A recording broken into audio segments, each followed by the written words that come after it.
5 seconds.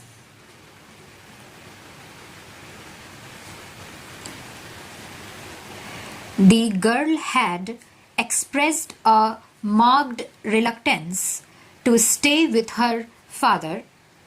The High Court was of the opinion that the children had developed long-standing affection towards their maternal grandfather, aunt, and uncles.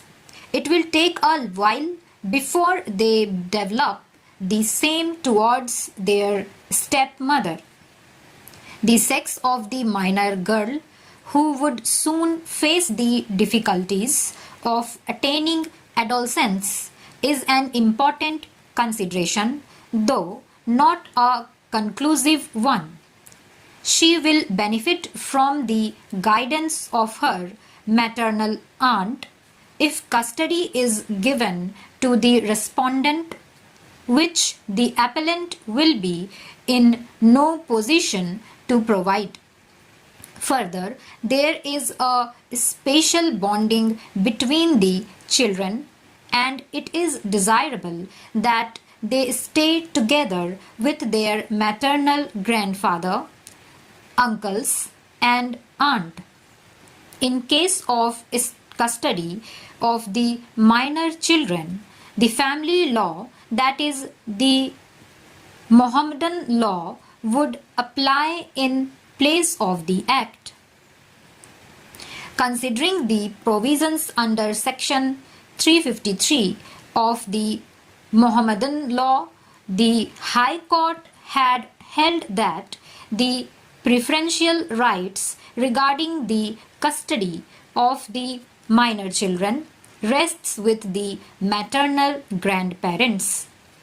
After making a doubtful proposition that in case of a conflict between personal law and welfare of the children, the former shall prevail, the High Court held that in the case at hand there is no such conflict. For the reasons aforementioned, the High Court, by its impugned order, set aside the order of the Family Court, Bangalore, which vacated the interim injunction issued against the appellant.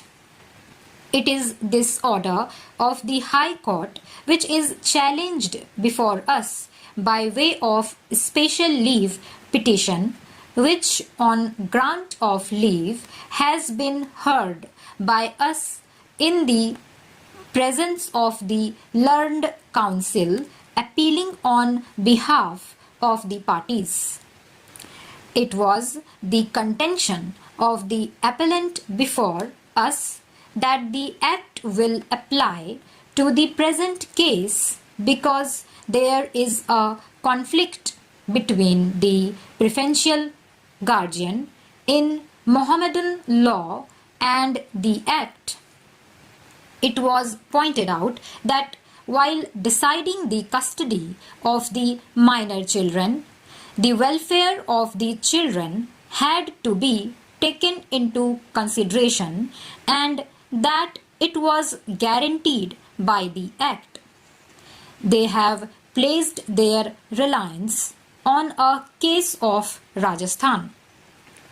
The Rajasthan High Court in the cited case held that where the provisions of personal law are in conflict with the provisions of Guardians and Wards Act, the latter shall prevail over the former. Stop.